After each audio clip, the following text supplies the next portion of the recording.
ito ay patungkol doon sa 5 billion pesos na ibababa sa programa NGICS ng DSWD ng DBM.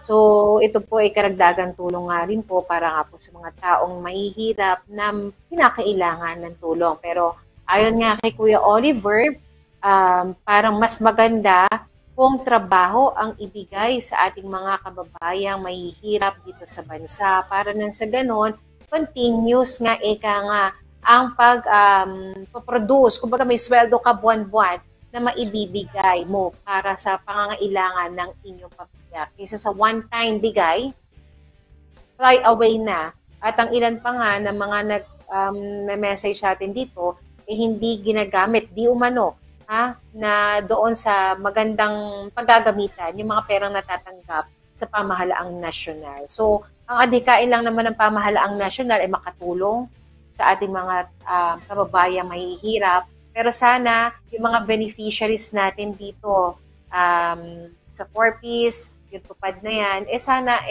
gamitin ninyo sa tamang paraan at hindi doon sa bisyo